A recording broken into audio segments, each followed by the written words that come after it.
osoko bilkuran gaur egun emakumeak gehiengoa izatea ere ahalbidetu dute Mirabal Aizek ireki zituzten ate horiek.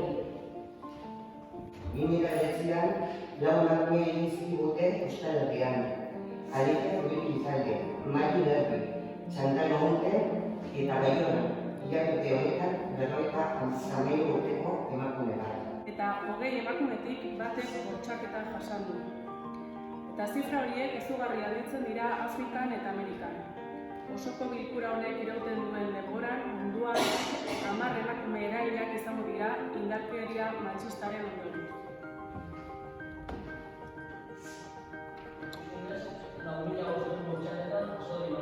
Baina horretaz ezaitzen dira. Horien dira datu ofizialak, nahiz eta jakin asko zeden osatutako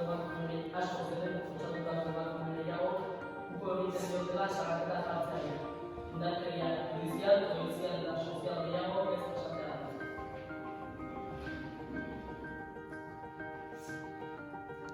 Es responsabilidad de toda la sociedad acabar con el terrorismo machista. Nosotras, desde la denuncia, el acompañamiento y la solidaridad. Y vosotros, tomando una postura proactiva, empezando por la no aceptación de ciertos comentarios y conductas que suceden en el espacio masculino. Pero las violencias hacia las mujeres no son solo insultos, puñetazos, violaciones y asesinatos, sino que también está la violencia en el lenguaje, la violencia sexual, laboral, judicial, institucional, mediática, cultural, social, en redes sociales, es decir, el día a día. Ingurune virtualetara birmaldatzen dira.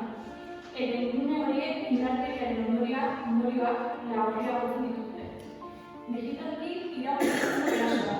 Munduko horretan ibili daiteke WhatsApp berbidaketa baten abiadura.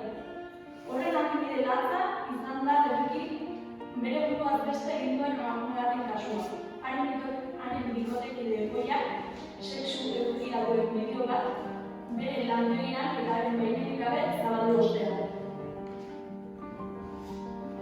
Zoritxarrez, indarkeria matxistaren kasu gehiago daude. Ezin ditugu asko emakume kolektibo batzuek jasaten dituzten indarkeria. Migratzaileak, emakume errefuxiatuak, trata biktimak, dibertsitate funtzionalak, etxeko langileak, transgeneroak, transexualak, homosexualak eta lesbianak.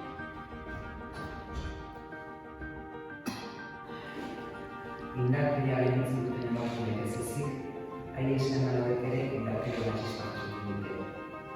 Aitak amari eragiten dizkio indarkeria fisiko eta psikologiko lekuko izateak askotan gainditzeko zaila diren trauma eta ondorioak sortzen dituzte.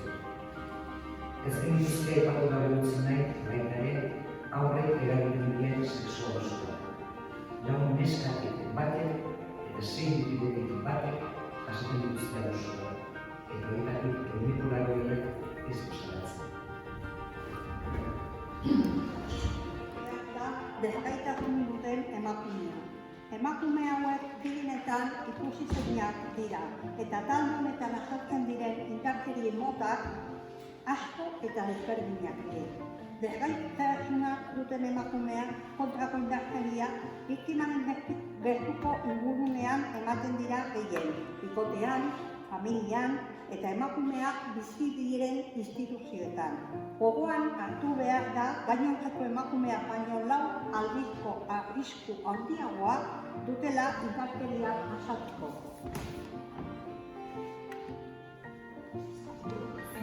Nahi dugun orduan kalera irteteko eskubidea dugulako.